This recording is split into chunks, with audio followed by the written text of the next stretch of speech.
Ladies and gentlemen, today what we're going to do, we're going to continue our discussion on Dr. King, and specifically, I want us to talk about and think about what Dr. King called nonviolence, okay? And can somebody give me a reason why we would study nonviolence? Like, so as fifth-graders, why do you think nonviolence is important? As a fifth grader here, take some think time, put your hands down for a second, let's just think about it for a second. As a fifth grader, why would we study nonviolence? If it's a puny third grader, you don't want to mess with him because you want to be the mature person, you want to be the bigger man. And like you can talk to him or you can talk to him or just tell the teacher. You can talk to a person. So if we're in a situation and we have an option to be violent or we have an option to be mature, this will help us be more mature, right? I just think about it, talk to myself, and I'll try to handle the situation. Okay, you think about it, talk to yourself, and try to handle the situation. How many people, like, sometimes you just get upset and you just walk away? How many people do that? Yeah, sometimes, right? And so as fifth graders, right, we need to have strategies for dealing with difficult situations, right? And one of my favorite persons is Dr. King. And Dr. King had a wonderful strategy for dealing with conflict and situations that we have to deal with. And what he called it was nonviolent direct action. Now, we talked about this before. Most of you have never heard or read a Dr. King speech before, right? Right? The only speech you've heard was what? I Have a Dream. But aside from I Have a Dream, most of us have never read anything by Dr. King. And that gives us a wonderful opportunity to look at something that Dr. King wrote. And he called it Quest for Freedom Everywhere. All right, and so what we're going to do, we're going to do what we call a close reading. We're going to critically analyze. We're going to look at Dr. King's writing and try to figure out what Dr. King means when he talks about nonviolent direct action, okay? I think we do children a disservice when we do not challenge them to read texts that are on their grade level. Are they going to need scaffolds? Yep, they are. Are we going to need to help them? Yes, we are. But we have to give the child that opportunity to wrestle, because when we don't, we're basically damning them to low expectations. Why would I read this as a fifth grader? Isn't this college stuff, Jovan? Why would I read this as a fifth grader? You'll read it as a fifth grader, so it also helps us become a better reader. So it's academic, right? We're going to become better readers. I'm going to teach you different strategies. But we're going to also leave this class more informed, intelligent students who can handle difficult situations. Y'all with me? Now, let's take a minute and let's just look at the speech. How is this speech organized? It's organized by sequence and events. Now, if I look at the anchor chart, it says sequence of events. The text tells events in order: first, second, last. Okay, so why do you think it's organized in sequence of events? So somebody who popped up, why do you think it's in sequence of events? Thomas? I think it's sequence of events because it's ordered like for the second paragraph it says first, this is not a method. And then for the third one it says second, and then for so on, and then it stops at 4. So that's why I think it's sequence of events. Okay, so you think it's sequence of events because we see ordinal numbers. We see first, second, third, fourth. Okay, yes. Okay. If a paragraph is organized using sequence of events, we should be able to read the paragraph and hear what happened first, what happened second, what happened third within that paragraph, right? So it should be a series of events in order. Is that correct or am I wrong? Correct. It should be a series of events. So let me give you an example. First, Mr. Davis faced the board. Then, Mr. Davis took a step. Next, Mr. Davis took a step forward. After that, Mr. Davis turned around, right? I'm telling you what's happening first, second, third, fourth, right? Sequence. Now, let's look at this paragraph. Let's look at this one.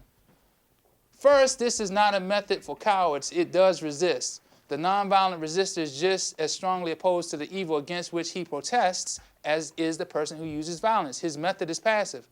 What happened first? What happened first? There is sequence, right? We do see first, second, third, fourth. But do we see sequence of events or do we see sequence of something else? All right? What do we see? And I'm seeing the same hands. So this is what I want you to do. I want you to turn to your partner. And I want you to tell your partner what is in order. And it should go something like this. Hey, I think blank is in order because. You can get 15 seconds, then we're going to go to the next person. We'll start with person A. Ready? What do you think is in order? Person A goes first. Begin. I think it's main idea detail because like the main idea is the first paragraph right there, and then what Tayshana said, the point, that's the detail. The second point is the detail, and then go ahead. Yeah, so I agree with you because it's gonna be main idea and detail because at first it tells you the main idea, like this is not for cowards. It do resist and nonviolence. It tells you all the things that you have to do, and that it's not for cowards. You have to actually resist this. You have to use nonviolence, even though something else happens. I would say a third of the class reads on level, slightly above level. A third of the class reads at least a year and a half below level. And then the rest of the class reads somewhere a half a year below level or more. And so we do a lot of groupings. Like I work a lot with strategy groups, with reading groups. We're going to have a new idea each paragraph. Now, as a reader, this is very important, right? Because as I read, as I transition to each paragraph, I should get one new idea. I should get one new idea, one big main idea from each paragraph, okay? So here's what we're going to do. We're going to read the first paragraph with our partner, and then I want you to tell me what this entire essay is about, okay? We're going to read the paragraph with our partner, all right? And then I want you to tell me exactly what the paragraph is about. And when I call on you, you have to be able to say, oh, Mr. Davis, I think this is about blah, blah, blah, because. You have to give me some evidence, okay? Who used it to free India from the domination of the British Empire. 5 points can be made. So there was a lot of word work that took place, even when we were reading other books. When we read the book about Dr. King, I had my mind on the speech, and I kept on teaching words that they would eventually see in the speech. So by the time we read the speech the first time, students were very familiar with the words. This paragraph is about how Mohandas Gandhi used it to free Indians from being defeated from the British in the beginning, and then he was going to say 5 things about how nonviolence would be used and how people, how it can be used. Who's going to use it though? People around the world. People around the world, okay. But what does Dr. King mean when he says to bringing about better racial conditions? Keyshawn? Martin Luther King is trying to use the 5 strategies and bringing about civil rights movement. Okay, so the civil rights movement. So he's going to use the 5 strategies and it has something to do with the civil rights movement. Good. Every book that I introduce, I want students to walk away from it and say, well, this is something else that I can not only use in my life. This is going to help me read, but this is also going to help me, and it helps them to look at books and speeches and articles and any piece of text as something potentially transformative as opposed to something just solely academic. I'm going to give you something to help us figure out the 5 points. This is a graphic organizer.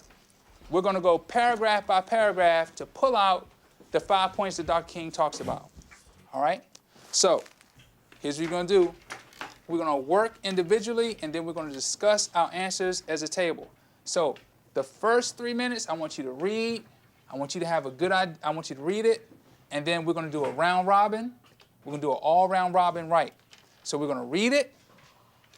We're going to underline what we think the main idea is. We're going to discuss it, and then we're going to write it down. First, this is not a method for cowards. It does resist. Okay. Now, what is a coward? Coward is someone that's scared. Okay, so I see you looking at your paper. Somebody who's scared. Okay. So first, this is not for somebody who's scared. It does resist. What does resist mean again? To somebody that refused to do something. Okay, all right. This is not a method for people who are afraid. It does fight back or it does go against what's going on, right?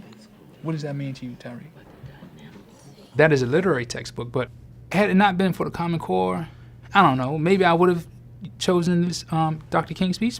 I may not have, but I think the Common Core opens up the canon, and I think a teacher who is really committed to making sure that students read and read well, it's empowering. Jovan, what did you come up with that second? What do you think that second paragraph is about? When it's talking about how to use nonviolence, it's talking about how to use nonviolence in a like in a way without like making them feel like a terrible person. Okay. Like not trying to like defeat them, but you're trying to like you're trying to help them. Okay. What makes you say that? What makes you say that? What in the text made you say that? Because in the paragraph it says that this a second point that is nonviolent resistance do not seek to defeat or humiliate your opponent, but to win his friendship. Today we took 6 paragraphs, but when we started off the school year, we took 1 paragraph, and then we took 3 paragraphs, and then we read the Emancipation Proclamation, which was 3 paragraphs, but it was very difficult.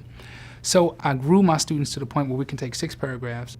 Why did you pick this particular sentence? Like, I think you're spot on. The world must not allow themselves to become bitter or indulge in hate campaigns. Why? Well, I want to make a connection with the Abraham Lincoln. When the U.S. had broke apart, and this probably might cause another war if it breaks apart as everyone starts to hate each other. Oh, okay. I agree. Oh, okay. So you all are making a connection to the Abraham Lincoln text. I didn't say that. What did you say? I said, She already down there. along the way of life, someone must have sense enough and more. How do you say this? Yeah.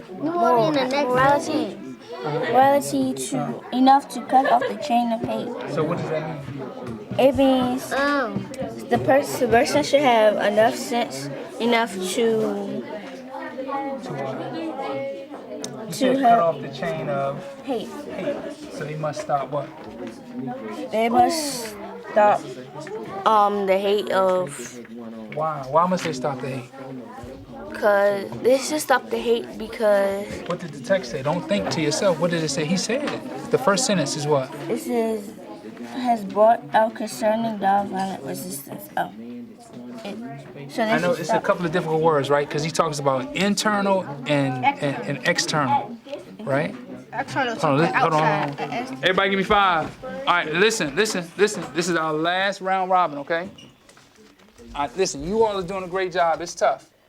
But we have 3 points so far. We're going to pick a last point. We're going to have our last point. Point number 1 is what? You can't be a coward. Point number 2? Don't embarrass your opponent. We don't want to embarrass our opponent. Point number 3? It's about justice, not injustice.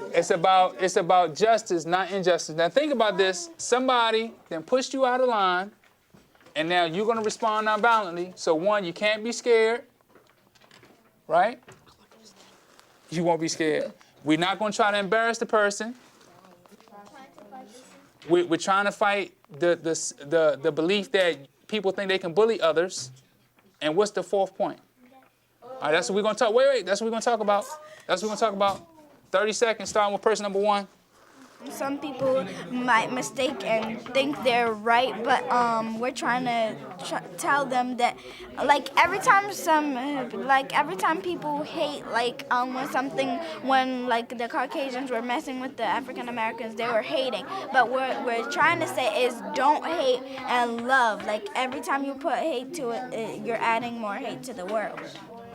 Well, what I said is that when this in paragraph I thought it was about is that it avoids not external physical violence, but it's also internal non-violence of the spirit. Okay, I want to add to I think what he means by that, whatever you do, anything that happens, try to not use violence and always use non-violence to handle a problem, because if you use violence, it's just going to make the situation worse. What this lesson says is that this guy believes that these children can read Dr. King. And I believe they can. And they may not understand everything, and that's fine. But guess what? They were exposed to Dr. King. these children have read more King than most people have in the United States. And I think that's something wonderful. Thank you, Common Core.